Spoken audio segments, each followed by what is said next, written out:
ইমাম হোসেন যেদিন দুনিয়াতে তশরিফ আনলেন, ওই দিন জিবরাইল আলাইহিস সালাম একটা বোতল ভর্তি রক্ত আল্লাহর নবীর সামনে নিয়ে এসে হাজির হয়ে বললেন, ইয়া রাসূলুল্লাহ, ইয়া রাসূলুল্লাহ, এই যে বোতল ভর্তি রক্ত দেখতে পাচ্ছেন, এগুলো কার রক্ত জানেননি? জিবরাইল বলে, ইয়া রাসূলুল্লাহ, এগুলো হলো আপনার হুসাইনের রক্ত মুবারক। কার রক্ত? হুসাইনের রক্ত মুবারক।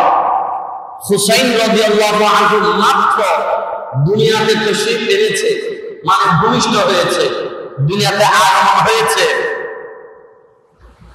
ইমাম হুসাইন মাত্র দুনিয়াতে আমার আল্লাহ পাঠিয়েছে, এমন সময় জিবরাইল বোতল ভর্তি রক্ত নিয়ে আল্লাহর নবীর দরবারে হাজির হলেন। নবী, ও মায়ার নবী, রাহমাতুল্লাহ আলাইহি, এই যে বোতলে ভরা রক্ত দেখতে পাচ্ছেন, এটা হলো আপনার হুসাইন, হুসাইনের রক্ত মুবারক। আল্লাহর নবী বললেন, জিবরাইল, আমার হুসাইন মাত্র দুনিয়াতে আমার আল্লাহ পাঠিয়েছেন, মাত্র আমার হুসাইন আসা মাত্র আপনি বোতলে ভর্তি রক্ত নিয়ে আমার কাছে হাজির হয়ে গেলেন। জিবরাইল বলে, ইয়া রাসূলুল্লাহ, ইয়া হাবিবাল্লাহ, এই রক্তগুলো আপনার হুসাইনের, এই জন্যই বললাম, আপনি দুনিয়া থেকে তশরিফ নিয়ে যাবার পর আপনার উম্মতের মধ্যে এমন কিছু মুনাফিক উম্মত হবে, বেঈমান উম্মত হবে, কাফের উম্মত হবে, জাহান্নামী উম্মত হবে। যে উম্মতগুলো নামাজি হবে, যে উম্মতগুলো সিজদাতে নেওয়ালা হবে, যে উম্মতগুলো রুকু করে নেওয়ালা হবে, যে উম্মতের মাথায় আপনার আপনি নবীর সুন্নতের টুপি মোবারক থাকবে, যে উম্মতের চেহারার মধ্যে আপনি নবীর সুন্নত দাড়ি মোবারক থাকবে, যে উম্মতের কাছে বিলাকুল সুন্নতের সমস্ত বয়ান থাকবে, যে উম্মতের পাঁচ ওয়াক্ত নামাজ পড়বে ঠিক, কিন্তু নামাজ পড়ে পড়ে এরা আপনি নবীর নাতি ইমাম হুসাইনকে শহীদ করে দিবে। ইয়া রাসূলুল্লাহ, আমি একদিন আপনি হুসাইনের শাহাদাতের রক্ত মুবারক আপনি রাসূলুল্লাহর কাছে নিয়ে আসলাম। এই রক্ত মুবারক দিয়ে কিয়ামতের ময়দানে আপনি আল্লাহর দরবারে এক এক ফোঁটা রক্তের বিনিময়ে আপনার গুনাহগার উম্মতগুলোকে জাহান্নাম থেকে বাঁচাইয়া জান্নাতে নিয়ে যাবেন। সুবহানাল্লাহ। এখনো হুসাইন দুনিয়াতে আসছেন মাত্র, এখনো শহীদ হয় নাই, প্রথমে জিবরাইল রক্ত মোবারক নিয়ে এসেছে। আমি বুঝাতে চাইলাম, ইমাম হুসাইন জানে তিনি কারবালায় শহীদ হবে। আল্লাহ নবী জানতেন ইমাম হুসাইনকে কারবালায় শহীদ করে দেওয়া হবে। জিবরাইল জানতেন, এরপর ইমাম হুসাইন কারবালায় কেন গেলেন? কারণ একটা আছে না নাই? কারণ একটা আছে না? জিবরাইল যে বললেন, ইয়া রাসূলুল্লাহ, আপনার হুসাইনের এক এক ফোঁটা রক্তের বিনিময়ে আমার আল্লাহ দয়া করে মেহেরবানি করে এক একটা ফোঁটা রক্তের বিনিময়ে লক্ষ লক্ষ আপনার উম্মতকে জাহান্নাম থেকে বাঁচাইয়া জান্নাতে দিয়ে দিবে। ইমাম হুসাইন কারবালার জমিনে 72 জনের মধ্যে একে একে করে সবাই কারবালার জমিনের মধ্যে শহীদ হয়ে গেল। সর্বশেষ ইমাম হুসাইনের একজন সন্তান, যার নাম হযরত জয়নুল আবেদিন, মুহাম্মদে বলেন রাদিয়াল্লাহু আনহু। কি নাম? ইমাম জয়নুল আবেদিন রাদিয়াল্লাহু আনহু, যার বয়স ছিল 22 বছর। এতটা রোগাক্রান্ত ছিল, জ্বর ছিল, শরীরের মধ্যে জ্বর ছিল। ইমাম হুসাইনকে বলা বাজান, এক এক করে 72 জনের মধ্যে 70-71 জন কারবালাতে যারা গিয়েছে, তারা কেউ তো কারবালার জমিনে গিয়েছে ঠিক, কিন্তু কেউ কারবালার জমিন থেকে ফেরত আসতে পারে নাই। বাবা, ও বাবা ইমাম হুসাইন, আমি আপনার কাছে অনুমতি প্রার্থনা করি গো বাবা, আমাকে কারবালার জমিনে যাবার অনুমতি দেয়া হোক। আমিও কারবালার জমিনে গিয়ে শহীদ হয়ে যেতে চাই। বলেন সুবহানাল্লাহ। পৃথিবীর জমিনের মধ্যে কোন শহীদ, কোন মৃত্যু কামনা করা যায় আছে নাই, কিন্তু একমাত্র শহীদ মৃত্যু কামনা করা আমার নবী জায়েজ করে দিয়েছে। বলেন সুবহানাল্লাহ। শহীদ মৃত্যু, শহীদ মৃত্যু ছাড়া কোন মৃত্যু কামনা করা যায় আছে? 22 বছর সন্তান ইমামের জয়নুল আবেদিন বলে, বাবা গো 70 জন মতন কারবালার জমিনের মধ্যে চলে গিয়েছে তো ঠিকই, কিন্তু কেউ তো কারবালার জমিন থেকে ফেরত আসতে পারে নাই গো বাবা। আমি 22 বছরের সন্তান জয়নুল আবেদিন বাবা, একদিকে জ্বরে আমার শরীরে পড়ে যাচ্ছে, অন্যদিকে আল্লাহ কবর দেওয়া আমার শরীরে। ও বাবা, আমি চাই এই রোগাক্রান্ত অবস্থায় আমি ওগুলো কারবালার জমিনে যেতে পারি। ওই পাপিষ্ঠ নরকম জাহান্নামীদেরকে যেন আমি কতল করে তাদেরকে যেন জাহান্নামের পানি পান করাই দিতে পারে, আমাকে অনুমতি দেন। ইমাম হোসেন আস্তে আস্তে করে বললেন, সন্তান শরীয়তের মধ্যে, ইসলামী শরীয়তের মধ্যে সমস্ত বংশ বিস্তার করে পুরুষের দিক থেকে, কিন্তু ইমাম হাসান ইমাম হুসাইন রাদিয়াল্লাহু আনহুর বংশ বিস্তার সিলসিলা জারি করেছেন আম্মা জান ফাতিমার দিক থেকে। শেষমেশ ইমাম জয়নুল আবেদিন যখন যুদ্ধের অনুমতি চাইলেন, ইমাম হুসাইন বললেন, জয়নুল আবেদিন তুমিও যদি যুদ্ধের ময়দানে চলে যাও, তুমি যদি শহীদ হয়ে যাও, কিয়ামত পর্যন্ত আমার নবীর সিলসিলা বন্ধ হয়ে যাবে। কিয়ামত পর্যন্ত আমার নবীর সিলসিলাকে জারি এবং সারি রাখার জন্য তুমি জয়নুল আবেদিনের প্রয়োজন আছে। তুমি রোগাক্রান্ত অবস্থায় জিহাদের ময়দানে যাবার কোনো প্রয়োজন নাই।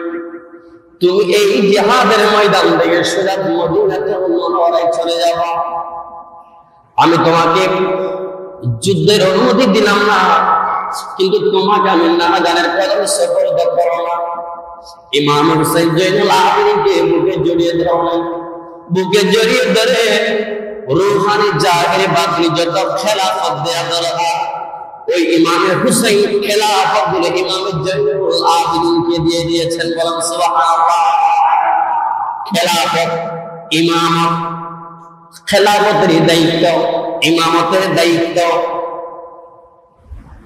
এই ইমামতের জন্য যে ইমামতের দায়িত্ব, শরীয়তের খেলাফতের দায়িত্ব, ইমামতের দায়িত্ব আল্লাহর নবী উপাতের পর সাহাবায়ে কেরাম থেকে হয়ে আস্তে আস্তে ইমাম হুসাইন পর্যন্ত আসছে। সেই মহান ইমামতের দায়িত্ব এজিদ দখল করতে চায়। সেই ইমামত এজিদকে দেয় নাই বলেই কারবালাতে ইমাম হুসাইনের পর নিষ্ঠুর থেকে নিষ্ঠুরতম জুলুম এজিদের পক্ষ থেকে ইমাম হুসাইনের সাথে করা হয়েছে, ঠিক কিনা? ইমাম হুসাইনের লোকালিভাবে ইমামের জয়নুল আবেদিনকে ইমামতের এবং খেলাফতের দায়িত্ব লোকালিভাবে দিয়ে দিলেন, বুকে জড়িয়ে ধরেন এবং ওসিয়ত করলেন, সন্তান আমি আল্লাহর দরবারে দোয়া করছি, আমার সন্তান আমার কি হবে আমি জানি।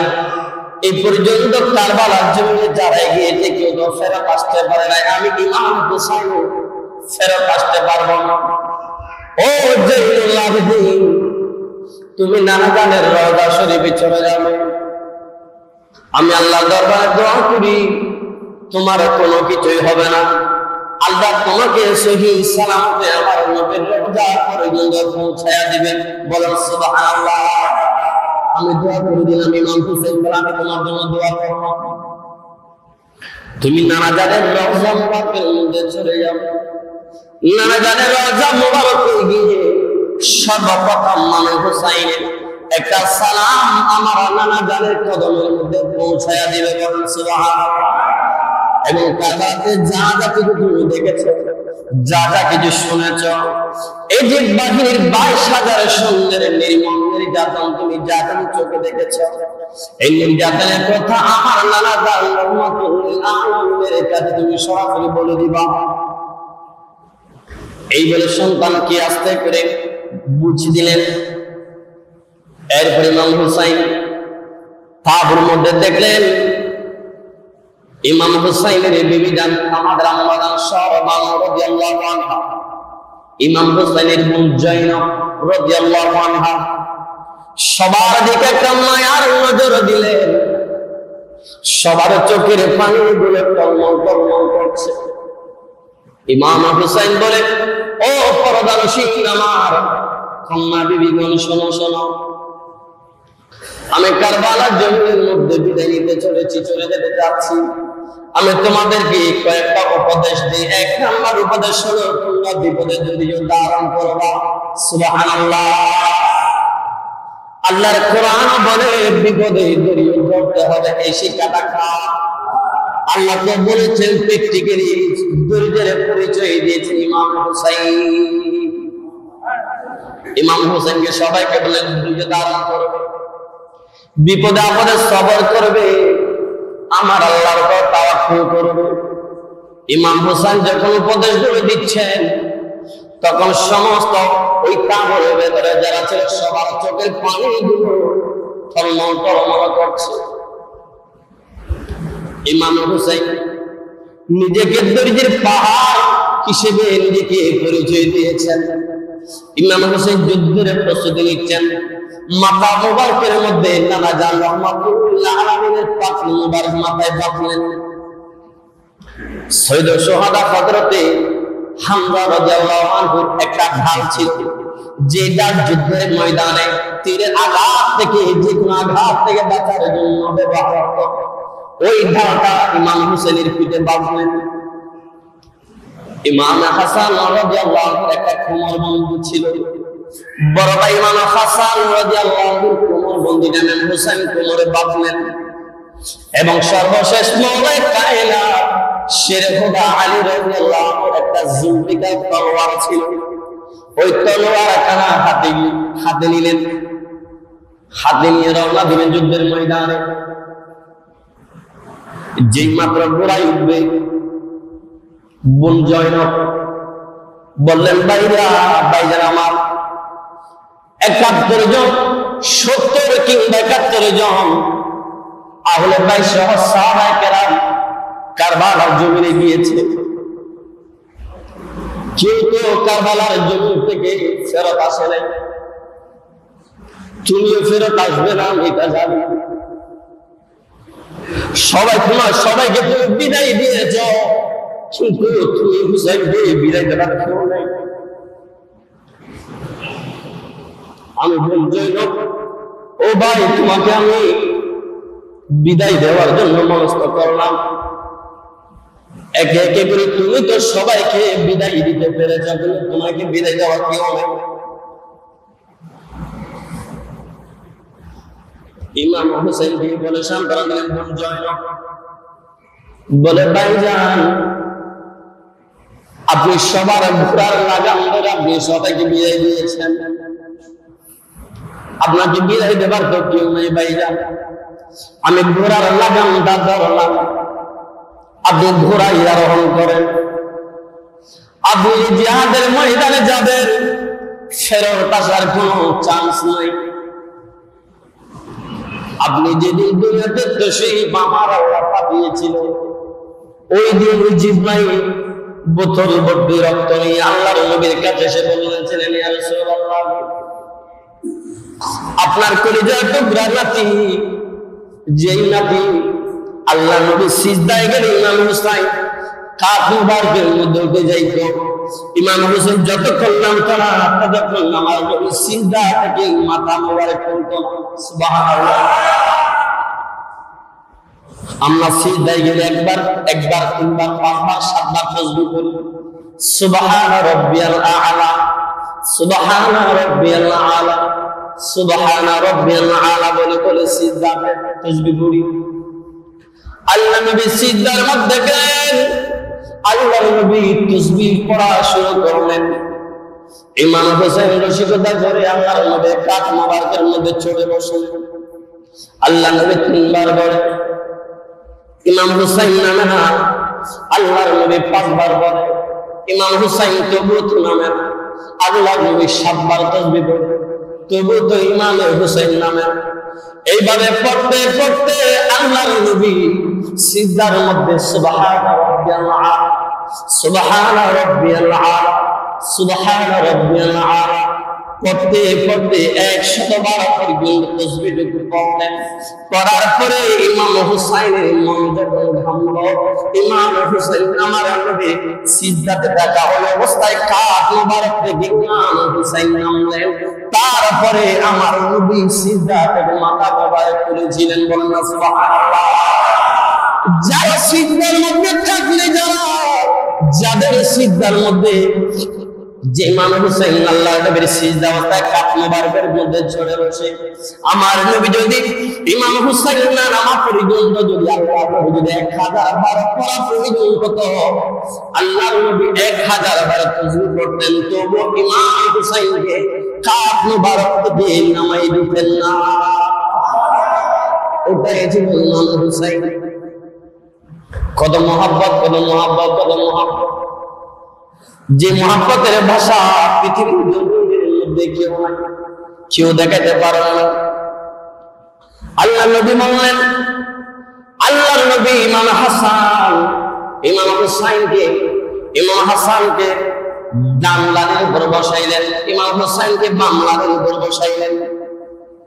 বসানোর পরে আল্লাহর নবী আল্লাহর দরবারে দোয়া করলেন, আল্লাহ এই দুইজন আমার সন্তান, ও মুনিব, এই দুইজন সন্তান আমি রাসূলুল্লাহর সন্তান। আল্লাহ আমি আপনার দরবারে দোয়া করছি, আল্লাহ হাযা ইবনাই, হাযা ইবনাই ওয়া ইবনানি ইবনাইকি ইবনাতি আল্লাহুম্মা ইন্নী উহিব্বুহুমা। ও মুনিব, এই দুজন আমার সন্তান, আল্লাহুম্মা ইন্নী উহিব্বুহুমা। আল্লাহ আমি এই হাসান হুসাইনকে আমি আল্লাহ আমি রাসূলের মুহাব্বত করি। ফাউহিব্বুহুমা, আপনি আল্লাহ এদেরকে ভালোবাসেন। আমি রাসূলদের এই দুইজনকে ভালোবাসি, আপনি আল্লাহর এই দুইজনকে ভালোবাসেন। আল্লাহ শুধু এদেরকে আপনি ভালোবাসলে হবে না, কিয়ামত পর্যন্ত ওয়া আহিব্বা মান ইউহিব্বুহুমা, কিয়ামত পর্যন্ত যারা আহলে বাইতের মুহাব্বত হৃদয়ে লালন করবে, হৃদয়ে ধারণ করবে, যারা আমি রাসূলুল্লাহর এই ইন্তেকালের পরে ওফাতের পরে আমার অ্যাবসেন্সে আমার এই দুইজন নাতি সহ আমার আহলে বাইতকে যারা মুহাব্বত করবে, আপনি আল্লাহ তাদেরকে ভালোবাসবেন বলে আমি রাসূলুল্লাহর সাথে ওয়াদা করে। এদিকে শুধু আমি ভালোবাসি এটা না, আমিও ভালোবাসি, আপনি আল্লাহ ভালোবাসবেন, ভালোবাসেন। শুধু তা নয়, কিয়ামত পর্যন্ত আমার এই সন্তানদেরকে যারা যারা ভালোবাসবেন, আপনি আল্লাহ ওয়াদা করেন কিয়ামত পর্যন্ত এদের মুহাব্বতকারীকে, এদের ভালোবাসবে যারা, তাদেরকে আপনি ভালোবাসবেন বলে ওয়াদা করেন। বলে সুবহানাল্লাহ।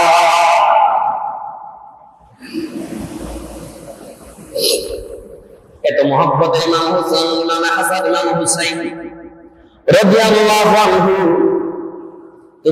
বোন জয়নব বলো, ভাইজান আপনার ঘোড়ার লাগামটা আমি ধরলাম। ইমাম হুসাইন ঘোড়াতে উঠে বসলেন, কাবুর দিকে আবারও একটা নসিহত করলেন, শোনো, যে কোনো বিপদে আপদে সবর করতে হবে আল্লাহর উপরে। কার উপরে? আল্লাহর উপরে সবর করতে হবে। আমি দোয়া করে দিলাম, তোমরা যে কোনো ভাবে আমার নানা জানের রওজায় পৌঁছে যাবে, এটা আমি জানি। আল্লাহর দরবারে দোয়া করলাম, আল্লাহ তো আমার দোয়া ফেরত দিবে না, এটা আমার বিশ্বাস। আওলাদের রাসূলুল্লাহ যখন হাত করে দোয়া করে ভুলে মিস হইতে পারে, কিন্তু নবীগণের পরিবারের দোয়া কখনো মিস হয় না। কথা বলেন ঠিক না বেঠিক? ইমাম হুসাইন ওই তাবর সমস্ত মহিলাদেরকে বলে দিলেন, তোমরা তো আমার নানা জানের রওজায় চলে যাবা, ফিরে যাবা, আমি জানি। আমার নানা জানের রওজা শরীফের মধ্যে গিয়ে আমি হুসাইনের একটা সালাম আমার নানা জানের কদমে পৌঁছায়া দিবা, সুবহানাল্লাহ। এবং সেখানে তোমরা বসবাস করবা। এটা বলে ইমাম হুসাইন জিহাদের ময়দানে রওনা হলেন। মাওলায়ে কায়নাত শেরে খুদার তলোয়ার জুলফিকারের তলোয়ার নিয়ে ওই বাদশাহর এজিদ বাহিনীদেরকে এক এক করে এমন ভাবে কচু কাটার মতো কাটা আরম্ভ করলেন, অনেকগুলা জাহান্নামীকে জাহান্নামের পানি পান করাই দিলেন। ওই বাদশাহর সৈন্যের মধ্যে যারা লিডার ছিল সবাই বললেন, যার হাত মোবারকের মধ্যে শেরে খুদার তলোয়ার মোবারক আছে, তার সামনে যেই করবে দুভাগ হয়ে যাবে, ইমাম হুসাইনকে দমানো সম্ভব হবে না। যারা শরীর মোবারকের মধ্যে মাওলায়ে কায়নাতের খুনে পাক আছে, যারা হাতের মধ্যে মাওলানা আলীর জুলফিকার তলোয়ার আছে, তাকে দমানো সম্ভব নয়। আমরা চারিদিক থেকে তাকে ঘেরাও করে ফেলবো, চারিদিক থেকে তাকে আমরা এমন ভাবে তীর মারবো, তাকে সামনে আগানোর সুযোগ দেবো আমরা দেব না। এইটা বলে সবাই চারিদিক থেকে এমন ভাবে তীর ছুঁড়তে লাগলেন। ইমাম হুসাইনের শরীর মুবারকের মধ্যে 56টা তীর ঢুকে গিয়েছে, বলেন না আউযুবিল্লাহ। কয়টা তীর? 56টা তীর। 28 কিংবা 30টার মতো বললাম ইমাম হুসাইনের শরীর মুবারকের মধ্যে বিদ্ধ হয়ে গেছে। ইমাম হুসাইনের ঘোড়া থেকে দপাস করে মাটিতে উঠে পড়লেন। ওই মিনার থেকে আল্লাহু আকবার বলে জুমার দিন আযানটা বেশি আসলো। সীমার ইমাম হুসাইনের সিনা পাকের উপরে বসে যে মাত্র কণ্ঠনালীর উপরে ছুরিটা চালায়া দেবে, ইমাম হুসাইন বলে, সীমার রে, ও সীমার, পবিত্র জুমার দিন আমি ইমাম হুসাইনের জীবনে কোনদিন নামাজ কাজা করা তো দূরের কথা, কোনদিন একটা ওয়াক্ত নামাজ আমি ইমাম হুসাইন ছাড়ি নাই। আজকে মনে হয় আমার জীবনের শেষ দিন, বিদায় মুহূর্তে তোমার কাছে মাত্র একটা আবেদন। সীমার মনে মনে ভাবলেন, হয়তো ইমাম হুসাইনের বুঝ এসেছে, হয়তো এই জিদের বায়াত মেনে নিয়েছে, হয়তো তার সীমার মনে করলো। ইমাম হুসাইন বলে, সীমার রে, ও সীমার, শুধুমাত্র আমি ইমাম হুসাইনকে 2 রাকাত জুমার নামাজ আদায় করার সুযোগটুকু দিয়ে দাও। এই মাত্র রূহটা চলে যাবে, ইমাম হুসাইন নিশ্চিত ভাবে জানে, তবুও বললেন, মাত্র 2 রাকাত নামাজের সুযোগটুকু দিয়ে দাও। আজকে আমরা অনেকে আছি, একটু করে জ্বর হলে নামাজ পড়ি না, একটা বড় কাটা ফুটলে আমরা নামাজে আসি না। কত খামখেয়ালি করে নামাজ দিনের পর দিন, মাসের পর মাস, বছরের পর বছর কত নামাজ ছেড়ে দিলাম, তার কোনো হিসাব আমাদের কাছে জানা নাই, ঠিক কিনা? ইমাম হুসাইন বলে, এই মাত্র নামাজটা শুরু হয়ে যাবে, আমি শুধুমাত্র 2 রাকাত জুমার নামাজ পড়ার জন্য আমি সুযোগ চাই, আমাকে 2 রাকাত নামাজ পড়ার সুযোগ দিয়ে দাও। বলেন সুবহানাল্লাহ। কত বিপদ যার শরীরের ভেতরে 28 কিংবা 30টা বললাম, যার শরীরে ঢুকে গিয়েছে 56টা তীর যার শরীরে, সেই যার যন্ত্রণা কি জিনিস, কষ্ট কাকে বলা হয়, কষ্ট কত প্রকার হইতে পারে, এটার দৃষ্টান্ত কারবালার যুগে ইমাম হুসাইন দেখিয়ে দিয়েছে। এরপরে ইমাম হুসাইন বলে, 2 রাকাত নামাজ পড়ার জন্য সুযোগ করে দিয়ে দাও। ইমাম হুসাইন সীমার বলল, ঠিক আছে। যে ইমাম হুসাইনকে এতক্ষণ পর্যন্ত দমাইতে পারে নাই, একটা সুযোগ কাজে লাগাইতে পারে। ইমাম হুসাইন যে মাত্র নামাজের নিয়ত করে, যখন নামাজ প্রথম রাকাত বা দ্বিতীয় রাকাতের জন্য যে মাত্র সিজদার মধ্যে যাবে, ওই মুহূর্তে আমরা ইমাম হুসাইনের গরদানটা আমরা দ্বিখণ্ডিত করে ফেলবো, বলেন নাউজুবিল্লাহ। ইমাম হুসাইন তারপরে নামাজ শুরু করলেন। নামাজটা শুরু করার পরে কোনোভাবে প্রথম রাকাতের একটা সিজদা আদায় করলেন। একটা রাকাতের মধ্যে দুইটা সিজদা আছে না নাই? একটা সিজদা আদায় করলেন, আর একটা সিজদার জন্য যখন গেলেন, সারা পৃথিবীর জমিনের মধ্যে কোরবানি গরু জবে করা হয় কণ্ঠনালীর উপরে, ঠিক না বেঠিক? মুরগি জবে করা হয়, ছাগল জবে করা হয় কণ্ঠনালীর উপরে। আর কিয়ামতের ময়দানে জালিম জাহান্নামের কুকুর, জাহান্নামের কুকুর, জাহান্নামের কুকুর, ওই সীমার এজিদের গোষ্ঠী এজিদরা ইমাম হুসাইনকে কণ্ঠনালীর উপরে নয়, গরদানের উপরে। ইমাম হুসাইন যখন দ্বিতীয় সিজদার জন্য যখন সিজদার মধ্যে ঢুকে পড়লেন, ওই সীমার ইমাম হুসাইনের গরদান থেকে ইমাম হুসাইনকে এমন ভাবে তলোয়ার চালায় দিল, ইমাম হুসাইনের সেরে মোবারক, শরীর মোবারক থেকে আলাদা হয়ে গেল, বলেন নাউজুবিল্লাহ। ওই সিজদা অবস্থায় ইমাম হুসাইনের শহীদ হয়ে গেল, বলেন ইন্না লিল্লাহি ওয়া ইন্না ইলাইহি রাজিউন। নামাজ অবস্থায়, সিজদা অবস্থায় ইমাম হুসাইনের শাহাদাত ইন্তেকাল পৃথিবীর কয়জন মানুষের ভাগ্যে তকদিরে এমন শহীদ ইমাম আল্লাহ দিয়েছে, যাদেরকে আল্লাহ দিয়েছেন তাদের মধ্যে সর্বশ্রেষ্ঠ হলেন ইমাম হুসাইন। সকলে মুহাব্বতে বলেন রাদিয়াল্লাহু আনহু। আল্লাহ নবী বললেন, ওই আহলে বাইতের মুহাব্বত আমাদের হৃদয়ে রাখার দরকার আছে না নাই? আজকে যারা এজিদের পক্ষে যারা সাফাই গায়, অনেক মানুষ এজিদের পক্ষে এজিদকে বাঁচানোর জন্য নানা রকম কথা বলে বলে এজিদের পক্ষে দালালি করার মানুষ আছে না নাই? বলেন জোরে বলেন, আছে না নাই? এরা কি ইমানদার না মুনাফিক? জোরে বলেন, ইমানদার না মুনাফিক? এজিদের তাবুতেও নামাজ ছিল, এজিদেও নামাজ পড়তো, কিন্তু ওই নামাজ আওলাদে রাসূলকে চিনাইতে পারে নাই। যেই নামাজ আওলাদে রাসূলকে মুহাব্বতকারী বানাতে পারে নাই, যেই নামাজ আল্লাহর ভয়ের সৃষ্টি করতে পারে নাই, যেই নামাজ হালাল হারাম পার্থক্য করতে পারে নাই, ওই নামাজ নামাজ, তবে ওই নামাজ জাহান্নামে যাবার নামাজ। কথা বলেন ঠিক কিনা? ইমাম হুসাইনের সাথে মাত্র ইমাম হুসাইন সহ ৭২ জন মানুষ, ২২,০০০ মানুষের বিরুদ্ধে একটাই স্লোগান ছিল, প্রয়োজনে জীবন দিব, তবু অন্যায়ের সাথে কোনো আপোষ করা যাবে না। ওইটাই ছিল ইমাম হুসাইনের ১ নম্বর স্লোগান। এই জন্য মানুষের দুই ধরনের মানুষ, ভালো খারাপ। কোরআনে ৩টা সূরা আছে। একটা সূরার নাম হলো সূরা মুমিন, ১ নম্বর সূরার নাম মুমিন।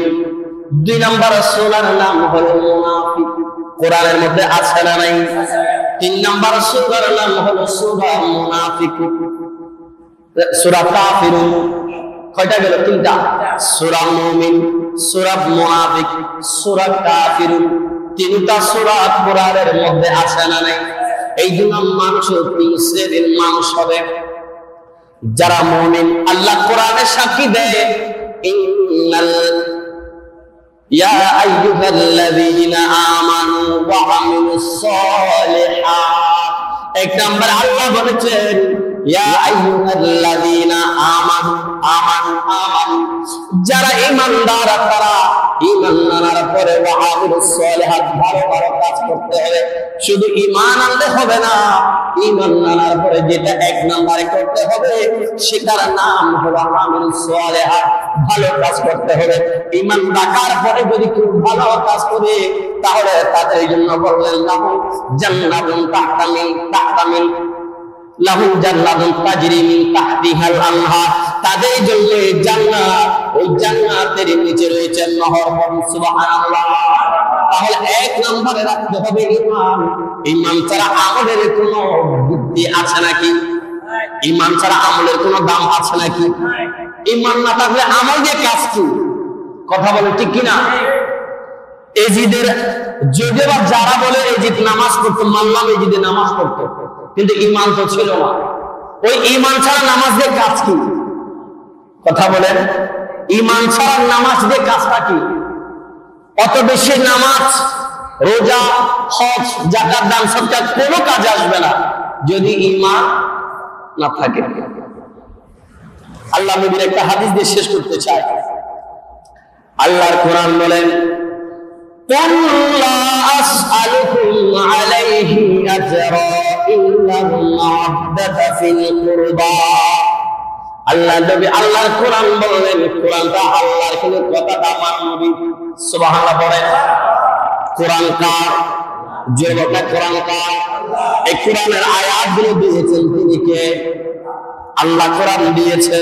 কোরআনের আয়াতগুলো আমার আল্লাহর, কিন্তু কথাগুলো হলো আমার নবীর কথা। বলেন না সুবহানাল্লাহ। আল্লাহ নবী কোরআন, আল্লাহ কোরআন হলো নবী বললেন। কোন নবী আপনি বলেন, আল্লাহ বলতে বলেছেন, রাসূল আপনি বলেন, লা আসআলুকুম আলাইহি আজরা। ইয়া রাসূলুল্লাহ, আপনি জাহিরি ভাবে 63 বছরে জাতীয় ইসলামের জন্য খিদমত করেছেন, ইসলামের জন্য জাতীয় বিনিময়, জাতীয় ব্যয় করেছেন, খরচ করেছেন, আপনি এগুলোর কোনো বিনিময় আপনার উম্মত, আমি আল্লাহর বান্দাদের কাছে আপনি চান না, এটা আপনার মুখে বলে দেন। সুবহানাল্লাহ বলা যাবে না? কোনো বিনিময় চাই না। আল্লাহ নবী জাহির ভাবে 63 বছর জিন্দেগিতে যতটুকু খিদমত করেছেন, আমার নবী বলেন না এগুলোর কোনো বিনিময় চাই না। বলেন না কোনো বিনিময়, কোনো বিনিময় চাই না। একটা জিনিস চাই, ইল্লাল মাওয়াদ্দাতা ফিল কুরবা। একটা বিনিময় চাই, ওই বিনিময়টা কত টাকা পয়সা না, ধন দৌলত না, রাজত্ব, সোনা চাঁদি না, ইল্লাল মাওয়াদ্দাতা ফিল কুরবা। কিয়ামত পর্যন্ত আমার আহলে বাইত যারা থাকবে, আমি রাসূলুল্লাহর বংশধর যারা থাকবে, তাদেরকে মহব্বত করবা, তাদেরকে ভালোবাসবা, তাদেরকে বিশ্বাস করবা, তাদেরকে মানবা, তাদেরকে জানার চেষ্টা করবা, তাদেরকে জীবন দিয়ে যারা ভালোবাসতে পারবে, এই ভালোবাসাটাই আমি রাসূল আমার উম্মতের কাছে চাই একমাত্র। বলেন সুবহানাল্লাহ। এই হাদিসের ব্যাখ্যা করতে গিয়ে হাদিসে পাকের মধ্যে আল্লাহর নবী বললেন, মান মাতা আলা হুব্বি আলি মুহাম্মাদ সাল্লাল্লাহু তাআলা আলাইহি ওয়াসাল্লাম। আল্লাহর নবী বললেন, যারা আহলে বাইতকে মুহাব্বত করবে, আহলে বাইতকে যারা ভালোবাসবে, আহলে বাইতের স্মরণ যারা করবে, হৃদয়ে লালন যারা করবে, মাতা শহীদা, ইন্তেকালের সময় আমার আল্লাহ তাদেরকে শহীদি মর্যাদা দান করবে। বলেন সুবহানাল্লাহ। শর্ত হলো শুধু আহলে বাইতকে মুহাব্বত করতে হবে, আহলে বাইতকে মুহাব্বত করতে হবে। এরপরে নবী আমার বললেন, মান মাতা আলা হুব্বি আলি মুহাম্মাদ সাল্লাল্লাহু আলাইহি ওয়াসাল্লাম মাতা মাগফুরান লাহু। যারা আহলে বাইতকে মুহাব্বত করবে, যারা আহলে বাইতকে স্মরণ করবে, সম্মান করবে, ইজ্জত করবে, মুহাব্বত করবে, তাদেরকে তাদের জীবনের সমস্ত গুনাহগুলো আমার আল্লাহ মাফ করে দিবে। একটু জোরে বলুন সুবহানাল্লাহ। আহলে বাইতকে মুহাব্বত করলে এক নম্বরে ইন্তেকালের সময় শহীদ মৃত্যু দিবেন তিনি কে? জীবনের গুনাহ মাফ করবেন তিনি কে? এরপরে বললেন, ওয়া মান মাতা আলা হুব্বি আলি মুহাম্মাদিন সাল্লাল্লাহু আলাইহি ওয়াসাল্লাম মাতা তাইবা। যারা আহলে বাইতকে মুহাব্বত করবে, ভালোবাসবে, তাদের তওবা আমার আল্লাহ কবুল করে নেবে। তারা তওবা করলে তওবা কবুল করবে আমার আল্লাহ। এরপরে বললেন, ওয়া মান মাতা আলা হুব্বি আলি মুহাম্মাদিন সাল্লাল্লাহু আলাইহি ওয়াসাল্লাম মাতা মুমিনাল মুস্তাকিমিলাল ঈমান। যারা আহলে বাইতকে মুহাব্বত করবে, স্মরণ করবে, জিকির করবে, ভালোবাসবে, তাদেরকে আমার আল্লাহ পরিপূর্ণ ঈমানদার বানায় দিবে। অর্ধেক ঈমানদার নয়, পরিপূর্ণ ঈমানদার বানায় দিবেন তিনি কে? আর কেউ জোরে বলবেন না তিনি কে? এরপর নবী বললেন, আল্লাহ তাআলা হুব্বি আলি মুহাম্মাদ সাল্লাল্লাহু আলাইহি ওয়াসাল্লাম বাশশারাহু মালাকুল মাউত বিল জান্নাহ। যারা আহলে বাইতকে মুহাব্বত করবে, আহলে বাইতকে যারা ভালোবাসবে, স্মরণ করবে, ইজ্জত করবে, স্মরণ করবে, বাশারাহুম মালাকুল মউত, মালাকুল মউত আজরাইল আলাইহিস সালাম ওয়াদা করেছেন তাদের নিশ্চিত ঠিকানা হবে আল্লাহর জান্নাত। আরেকটু জোরে বলুন সুবহানাল্লাহ। শুধু ভালোবাসতে হবে, মুখে নয়, কাজে। ভালোবাসাটা কি মুখে না কাজে? কাজে ভালোবাসতে হবে। আমি ইমাম হোসেনকে মহাব্বত করি কিন্তু নামাজ পড়ি না, ওই ভালোবাসায় কোনো কাজ হবে? নামাজ পড়তে হবে 5 ওয়াক্ত। কারো হক মেরে খাওয়া যাবে? অন্যায়ের সাথে আপোষ করা যাবে? মুনাফিকের সাথে কোনো আপোষ করা যাবে? এটাই তো আহলে বাইত রাসূল আমাদেরকে শিখিয়েছেন। এখন আমি দাবি করে আহলে বাইতকে মহব্বত করি কিন্তু আমি অন্যের উপর জুলুম করা ছাড়তে পারি নাই। আমি আহলে বাইতকে মহব্বত করি, নামাজ ধরতে পারি নাই। আহলে বাইতকে মহব্বত করি, অন্যের হক মেরে খাওয়া বন্ধ করতে পারি নাই। আহলে বাইতকে মহব্বত করি, কথায় কথায় মানুষকে কষ্ট দেওয়া বন্ধ করতে পারি নাই। তাহলে কি আহলে বাইতকে মহব্বত যথাযথ হবে? হবে না। শেষমেশ ওয়ামান মাতা আলা হুব্বি আলা মুহাম্মাদিন সাল্লাল্লাহু আলাইহি ওয়াসাল্লাম ইয়াকিফু ইলাল জান্নাতি তাযিফুল আরশি ইলা বাইতি জাওজিহা। সর্বশেষ আল্লাহ নবী বলেন যারা আহলে বাইতকে মহব্বত করবে ইন্তেকালের পরে তাদেরকে কবরে যখন দেয়া হবে, কবরে তো আমাদেরকে কবরে নামানোর পরে আত্মীয়স্বজন সবাই মাটি চাপা দিয়ে চলে আসবে। কথা বলেন ঠিক কিনা? আল্লাহ নবী বললেন যারা আহলে বাইতকে এ টু জেড জেনে মেনে স্মরণ করে মহব্বত করে যারা দুনিয়া থেকে কবর পর্যন্ত আসতে পারবে, কবরে আত্মীয়স্বজন মাটি চাপা দিয়ে আসার সাথে সাথে ওই কবরের মধ্যে ফেরেশতারা ওই মানুষটাকে এমন ভাবে জান্নাতে নিয়ে যাওয়া হবে যেমনি ভাবে নতুন জামাইকে নতুন বউয়ের কাছে নিয়ে আসা হয়, খুলে করে এইভাবে করে কবরে ফেরেশতারা ওই কবর ওয়ালাকে কবর থেকে জান্নাতে নিয়ে যাবে। জোরে বলো সুবহানাল্লাহ। শুধু শর্ত হলো আহলে বাইতকে মহব্বত করতে হবে।